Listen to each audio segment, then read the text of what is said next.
बिस्मिल्लाहिर्रहमानिर्रहीम। अस्सलाम वालेकुम students, welcome back to my channel all about maths with Sahar. आज की वीडियो क्लास 7 के लिए है। चैप्टर 9 है factorization of algebraic expression and exercise 9b है। क्वेश्चन हम इसका फर्स्ट स्टार्ट करते हैं। रिजॉल्व इनटू फैक्टर्स, यानी कि जो भी अलजेब्रिक एक्सप्रेशन गिवन है हमने उसके फैक्टर्स बनाने हैं, उसमें उसे फैक्टर्स में कन्वर्ट करना है। तो अगर आपको इसकी फर्स्ट एक्सरसाइज चाहिए 9a, तो डिस्क्रिप्शन में मैंने उसके लिंक ऐड कर दिया हुआ है, यहाँ ऊपर आपको आई बटन पे मिल जाएगा। ठीक है, तो आप सिंपल आई बटन पे क्लिक करें और आपको सारी प्लेलिस्ट मिल जाएगी। तो क्वेश्चन हम इसका वन स्टार्ट करते हैं। जैसे कि आपको पता है कि जब अलजेब्रिक के एक्सप्रेशन आ जाते हैं उसको फैक्टर्स की फॉर्म में कन्वर्ट करना होता है, तो उसमें ना फर्दर 3-4 चीज़ें होती हैं, यानी कि टाइप्स होती हैं। कुछ एक ऐसी टाइप होती है जिसमें सब कुछ कॉमन आ रहा होता है, दूसरी ऐसी टाइप होती है जिसमें दो में कॉमन आ रहा होता है, और थर्ड जो टाइप है ना वो ज़रा डिफिकल्ट है, उसमें फॉर्मूला हम यूज़ करते हैं। अभी फिलहाल जो है ना वो हम जो सेकेंड टाइप है ना, जैसे कि मैंने आपको बताया कि 4 टर्म्स होती हैं और 2 को सेपरेट करके निकालना होता है, तो ये हम करेंगे। सबसे पहले क्या करेंगे, क्वेश्चन को एज अ सोल्यूशन लिख लेते हैं। तो जब भी आपके पास अलजेब्रिक एक्सप्रेशन आ जाता है तो आपने सबसे पहले यही चेक करना होता है क्या सब में कुछ चीज़ कॉमन है, कोई नंबर कॉमन है, कोई सेम है। तो हम यहाँ पे देख लेते हैं कितनी टर्म्स हैं। 1 2 3 4 टर्म्स जो होती हैं ना वो सेपरेट होती हैं प्लस और माइनस के साथ। यहाँ पे प्लस है, इसका मतलब प्लस की वजह से ये सारी टर्म्स जो हैं वो कंबाइन हुई हुई हैं। इन सब में कुछ ना कुछ कॉमन देखना है। यहाँ पे एक्स है, यहाँ पे वाई जी है, यहाँ पे एक्स नहीं है, यहाँ पे भी एक्स है, यहाँ पे भी एक्स है। अब यहाँ पे 3 में एक्स मौजूद है, लेकिन जो एक हमारे पास बच गई है जो सेकंड टर्म है उसमें एक्स नहीं है।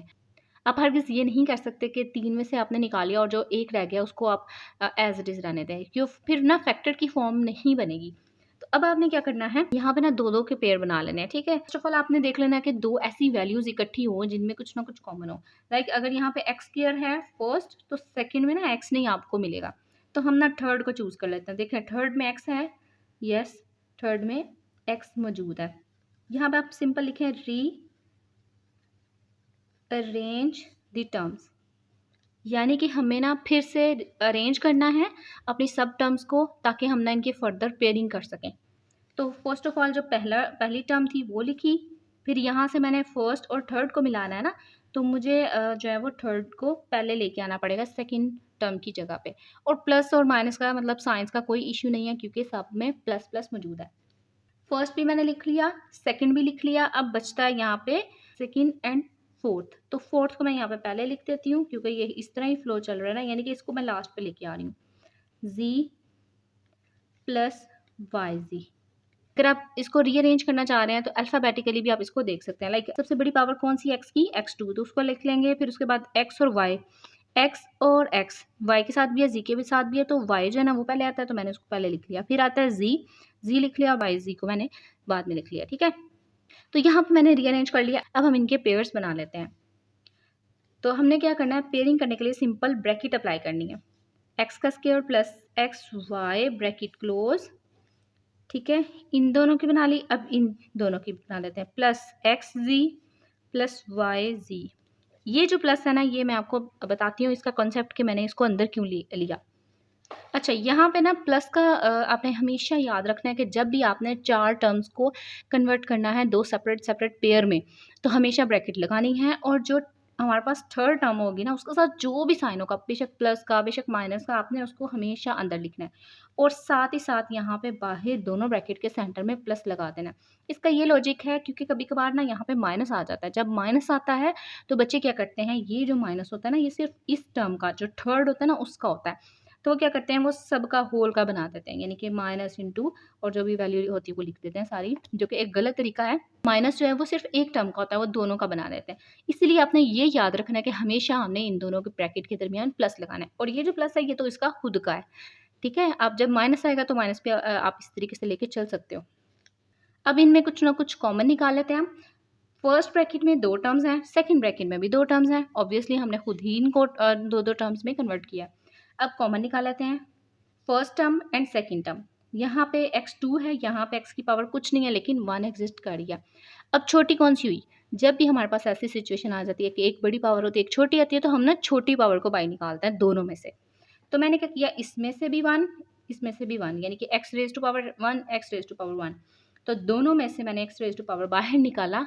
तो जब हमने इसको बाहर निकाला तो एक दफ़ा लिखा। ठीक है, अंदर हमारे पास क्या क्या बच गया, ये x2 है जिसमें से एक बाहर और एक आ जाएगा अंदर, प्लस ये x1 बाहर चला गया एक दफ़ा और y एज इट इज़। अब सेकेंड ब्रैकेट में से भी हमने निकालना है, तो आपको क्या चीज़ सेम नज़र आ रही है? z फर्स्ट में भी है, सेकेंड में भी है, तो दोनों बिल्कुल सेम है।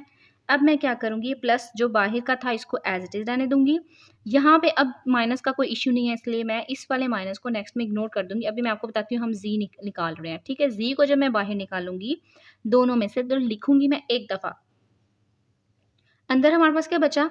Plus x. तो इस प्लस को मैं फिलहाल अभी इग्नोर कर रही हूँ, बिकॉज हमारे पास अगर फॉर्म आ जाती है 2 आ जाता है 3 आ जाता है तो उससे पहले कुछ भी साइन नज़र नहीं आ रहा होता, लेकिन वहाँ पे प्लस का साइन एग्जिस्ट कर रहा होता है। तो इस प्लस को मैं इग्नोर कर रही हूँ ताकि हमारे पास ना एक इस तरह पॉइंट लुक आ जाए। यहाँ पे भी प्लस एग्जिस्ट कर रहा है तो मैंने नहीं लिखा, यहाँ पे भी इसको भी इग्नोर कर देंगे। सेंटर में प्लस, ये जी बाहर, वाई और ये जी बाहर, ठीक है। तो ये हमारे पास क्या आ गया, एक फॉर्म आ गई। अब आपने ना इस सारी वैल्यू को एज अ होल एक्सप्रेशन समझना है और इसमें आपने देखना है कि एक टर्म ये है बिग टर्म और एक ये बिग टर्म है, यानी कि दो बिग टर्म्स आपको नजर आ रही हैं। अब आपने इन दो बिग टर्म्स में से ही कॉमन निकालना है। आपको कुछ कॉमन नजर आ रहा होगा, x plus y and x plus y, यहाँ पे भी पावर क्या है, 1 मौजूद है, ठीक है। ये तो आपको बिल्कुल पता है ना एग्जैक्टली ये कि जिसकी कोई पावर नहीं होती उसकी पावर 1 होती है। तो अब हमने क्या करना है, x plus y and x plus y दोनों में सेम है, तो जब इसको बाहर निकालेंगे तो लिखेंगे एक दफ़ा, ठीक है। ये दोनों मैंने निकाल दी, लेकिन आपने इकट्ठा इसको निकालना है, ये नहीं करना कि x अलग से y अलग से, तो ये चीज़ ना आपकी गलत हो जाएगी। आपने x प्लस वाई जो भी एक्सप्रेशन मौजूद है ब्रैकेट के अंदर वो सारा आपने उठा के लिख देना। बाकी हमारे पास क्या बचा, अंदर ये फर्स्ट टर्म में, ये बाहर, अंदर बच्चा x प्लस z। अब देखिए यहाँ पे आप देख रहे होंगे कि यहाँ पे तो x1 है, यहाँ पे भी x1 है, तो यहाँ पे नहीं लगाया, मैं इसको इग्नोर करी हूँ। आप यहाँ पे लगा के नेक्स्ट स्टेप में भी इग्नोर कर सकते हैं, ठीक है। मैं डायरेक्टली करी हूँ क्योंकि मुझे पता है कि यहाँ पे पावर क्या होती है, 1 होती है। तो अगर मैं इसको राउंडेड ब्रैकेट में कन्वर्ट करूँ, देखें जब मैंने इसको बाहर निकाला, ठीक है, फर्स्ट में बचा x प्लस, सेकेंड में से इसको बाहर निकाला तो अंदर बचा z, और एक दफ़ा ही लिखते हैं, ये चीज़ तो आपको याद होगी। अंदर हमारे पास बचा x प्लस z, तो ये हमारे पास आंसर आ गया। हमारे पास सेकंड क्वेश्चन है, उसमें भी कितने टर्म्स हैं, 4 टर्म्स हैं। तो 4 टर्म्स में सबसे पहले हम देख लेते हैं कि सब में कुछ ना कुछ सेम है। फर्स्ट ऑफ ऑल तो हम क्वेश्चन का सोल्यूशन लिख लेते हैं। अब इस क्वेश्चन में जो है वो कितने टर्म्स हैं, 4 टर्म्स हैं। तो 4 टर्म्स में देखते हैं कोई सेम चीज़ निकल रही है। 5x², सेकेंड में 5 नहीं है, ना ही x² है। थर्ड में 3 और x² मौजूद है, यानी कि एक चीज़ मिस है। फिर उसके बाद फोर्थ टर्म है जिसमें 5 मौजूद है लेकिन x² नहीं है। ये सबसे पहले ना हम क्या कर लेते हैं, रीअरेंज कर लेते हैं। जैसे कि यहाँ पे 5x² है ना, अगर आप देखें नंबर्स को, यानी कि नंबर्स को सेम करना चाहें तो यहाँ पे 5x² और 5y² का पेयर बन रहा है, और इधर से आपका बन रहा है 3 3, यानी कि अगर आप नंबर्स को बाहर निकालते हो, ठीक है। और मैं आपको प्रेफर करूँगी कि आप जो वेरिएबल है ना उनको सेम कर लो, यानी कि ये x², ये x²। तो हम रीअरेंज कर लेते हैं, यानी कि इनको इकट्ठा कर लेते हैं, इधर से इनको इकट्ठा कर लेते हैं। रीअरेंज द टर्म्स, या आप एक्सप्रेशन भी लिख सकते हैं, ठीक है। Rearrange the expression. First of all first term, फिर आ जानी है यहाँ से थर्ड टर्म, फिर यहाँ से चलें आप ये लिख सकते हैं, पहले कैसे भी आप कर सकते हैं क्योंकि तो हमारे पास वैल्यूज़ बच गई हैं। 3y² and plus 5y²। हमें कोई मसला नहीं हुआ प्लस के साइन को सॉल्व करते हुए, क्योंकि प्लस था, माइनस का होता तो हम उसको देख लेते।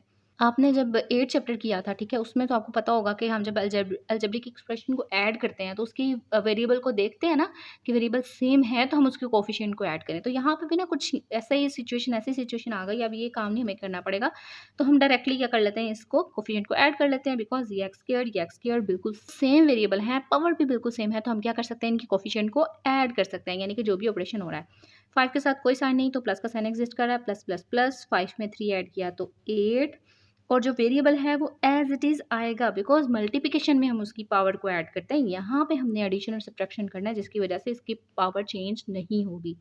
तो ये हमारे पास 8 आ गया, साइन जो है वो प्लस का ही ऑब्वियसली आएगा जो मैं इग्नोर कर रही हूँ। नेक्स्ट इसको देखते हैं, ये दोनों डन हो गए, इन दोनों को देख लेते हैं। प्लस प्लस प्लस, y और y बिल्कुल सेम है, इनकी पावर भी बिल्कुल सेम है, तो इनके कोफिशिएंट को ऑब्वियसली हम ऐड कर सकते हैं। प्लस प्लस प्लस 3 में 5 ऐड किया तो 8। अब कुछ बच्चे यहाँ पे ना अब वो सा अजीब सा क्वेश्चन भी पूछ सकते हैं कि यहाँ पे प्लस क्यों नहीं इग्नोर करेंगे। वो सिर्फ और सिर्फ हमारे पास फर्स्ट के लिए होता है कि हम फर्स्ट के प्लस को इग्नोर करें। माइनस जो होता है ना फर्स्ट का, वो इग्नोर नहीं होता, सिर्फ और सिर्फ प्लस और फर्स्ट वैल्यू, इसका जो है ना अपॉर्चुनिटी इसको होती है कि इसको हम इग्नोर कर सकते हैं। तो बाकी प्लस प्लस प्लस कर दिया, 3 में 5 ऐड किया 8 और y square as it is, because यहाँ पे हमने कोई मल्टीप्लिकेशन नहीं की इसलिए इसकी पावर चेंज नहीं होगी, एज इट इज़ रहेगी। तो ये हमारे पास सिंपल सा आंसर आ गया, लेकिन यहाँ पे हमें कुछ ना कुछ अभी भी कॉमन नज़र आ रहा है। लाइक 8 और 8 दोनों में सेम है, तो जब इसको बाहर निकालूंगी तो अंदर हमारे पास कुछ भी नहीं बचेगा। बाहर निकालूंगी तो एक दफ़ा लिखूंगी, अंदर क्या बचा फर्स्ट टर्म में 8 बाहर, अंदर बचा एक्स स्क्वायर प्लस 8 बाहर एक दफ़ा, अंदर बचा वाई स्क्वायर। क्वेश्चन नंबर 3 देख लेते हैं। यहाँ पे भी 4 टर्म्स हैं, तो फर्स्ट ऑफ ऑल क्वेश्चन का सॉल्यूशन लिख लेते हैं।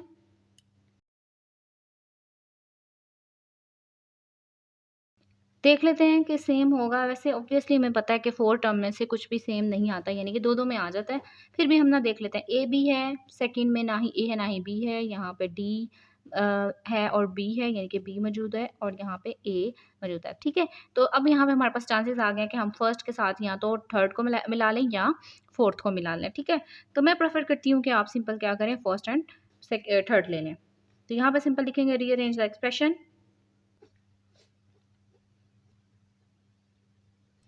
First of all A B first and third.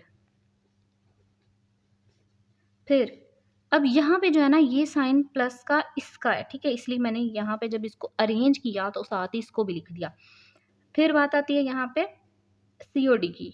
अगर आप सी ओ डी यहाँ लिख लेते हैं तो आपका आंसर आ जाता है, बट मैं आपको प्रेफर करूँगी कि ए जो है ना, ए देखें फर्स्ट में ए है, तो यहाँ पे भी आपका ए ही आना चाहिए जब हम इसमें से कॉमन निकालेंगे जो सेकंड पेयर होगा। ठीक है, जैसे यहाँ पे हम सेकंड पेयर में कॉमन निकालते हैं ना, तो एक्स वाई था ना, तो एक्स वाई पता चल रहा है कि एक्स वाई आ जाएगा नेक्स्ट पे। इसी तरीके से आप ना ए को भी पहले रख लो, यानी कि ये रखो माइनस ए सी, फिर बाकी जो बचता है सेकंड वाला वो लिखेंगे। अब यहाँ पे हमने क्या करना है, पेयरिंग करनी है, A plus B plus D B, bracket close. ठीक है, और नई ब्रैकेट ओपन की। अब यहाँ पे हमने ये सारी वैल्यू लिख देनी है, ए सी माइनस सी डी। ये गड़बड़ आपकी बिल्कुल भी नहीं होगी अगर आप ये चीज़ जो है ना फॉलो करते हैं। तो मैंने सेंटर में लगा दिया प्लस, जो कि मैं पहले 2 क्वेश्चन में बार बार बोलती आ रही थी कि आपने क्या करना है, प्लस लगाना है सेंटर में हमेशा। तो मैंने यहाँ पे अब प्लस लगा दिया। अब आ गई सिचुएशन माइनस की। ठीक है, इसी चीज़ के लिए मैं आपको रेडी कर रही थी बार बार। तो अच्छा, यहाँ पे हम क्या करेंगे, माइनस माइनस आ गया, फर्ज करें आपने माइनस यहाँ लगा दिया, तो ये ए सी तो पॉजिटिव हो गया, लेकिन सी डी पॉजिटिव क्यों नहीं हुआ? वो तो हमने माइनस टोटल जब निकालना है बाहर तब पॉजिटिव होगा ना। तो कुछ बच्चे मिस्टेक करते हैं, वो क्या करते हैं जी, ए माइनस यहाँ लिख दिया ए सी, जो ये रूल फॉलो नहीं ना करते वो मिस्टेक वाकई करते हैं। माइनस यहाँ लिखते हैं, ए सी अंदर लिखा और माइनस सी डी, मतलब काम ही ख़त्म कर दिया उन्होंने। तो आपने ऐसा बिल्कुल भी नहीं करना, आपने हमेशा याद रखना है कि सेंटर में प्लस लगाना है, प्लस लगाना है। ठीक है, अच्छा अब इसमें से हम कॉमन निकाल लेते हैं, और कॉमन निकालते हुए भी मैं आपको कुछ बताऊंगी कि आपने सेकंड में से क्या कॉमन निकालना है।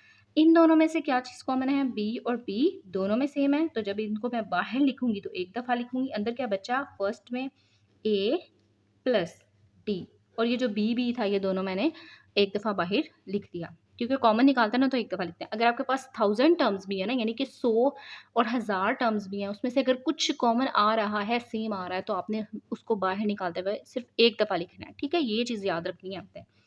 प्लस यहाँ पे अगर मैं निकालती हूँ कॉमन, यहाँ पे फर्स्ट में क्या कॉमन है, सी, और सेकंड में है सी, यानी कि दोनों में क्या कॉमन है, सी कॉमन है। तो जब मैं इसको बाहर निकालूंगी तो लिखूंगी एक दफ़ा। अंदर हमारे पास क्या बच रहा है, थोड़ा सा ऑब्जर्व कर लें। अंदर हमारे पास बचता है माइनस ए माइनस डी। ठीक है, तो ये मैंने ना थोड़ा सा ऑब्जर्व करके यहाँ पे वैल्यू लिख दी कि क्या बच रहा है, सी सी तो बाहर चला गया, अंदर बचा minus A and minus N D. ठीक है, वो लिख दिया। अब आप कंपेयर करें, जैसे हमने इस क्वेश्चन में किया था कि लास्ट मोमेंट पे full expression, full big expression में से एक जो टर्म थी वो बाहर निकाल दी। ठीक है, इसी तरीके से आप ऑब्जर्व करें क्या इसमें से कुछ कॉमन आ सकता है, ए और डी। यहाँ पे ए और डी मौजूद है, लेकिन साइन का प्रॉब्लम है। यहाँ पे सब प्लस के साइन है, यहाँ पे सब माइनस के साइन है। अब क्या किया जा सकता है, तो जब आपको पता है कि किसी भी ब्रैकेट के बाहर अगर माइनस का साइन होता है तो अंदर के सारे जो साइंस होते हैं वो ऑपोजिट हो जाते हैं, ठीक है। आपको ये चीज़ तो क्लियर होगी ना। इसी तरीके से जब हम किसी ब्रैकेट से माइनस को बाहर लेके जाते हैं तो अंदर के सारे साइन जो है वो क्या हो जाते हैं, ऑपोजिट हो जाते हैं, ठीक है। इस चीज़ को समझ लें। तो यही हमने अप्लाई करना है, ठीक है।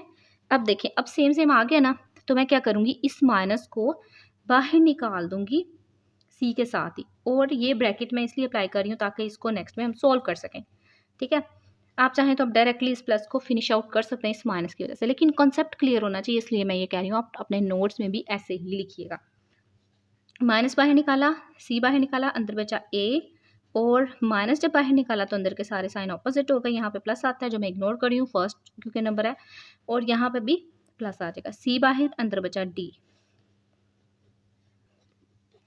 इन मल्टीप्लिकेशन जब दोनों साइन ऑपोजिट हो जाएं, ठीक है, दोनों साइन ऑपोजिट आए तो हम डायरेक्टली क्या करते हैं, माइनस अप्लाई कर देते हैं। अंदर बचा हमारे पास सी इंटू ए प्लस डी, और ये ब्रैकेट को मैंने ख़त्म कर दिया क्योंकि हमने उसको मल्टीप्लाई कर दिया साइन को।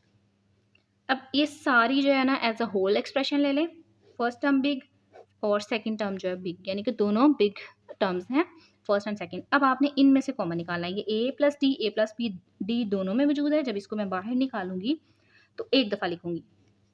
अंदर क्या बचा, फर्स्ट टर्म में ए प्लस डी बाहर, अंदर बचा बी, माइनस सेकेंड टर्म में ए प्लस डी बाहर और अंदर बचा सी। इसको मैं राउंडेड ब्रैकेट में कन्वर्ट कर देती हूँ, तो ये हमारे पास इसका आंसर आ गया।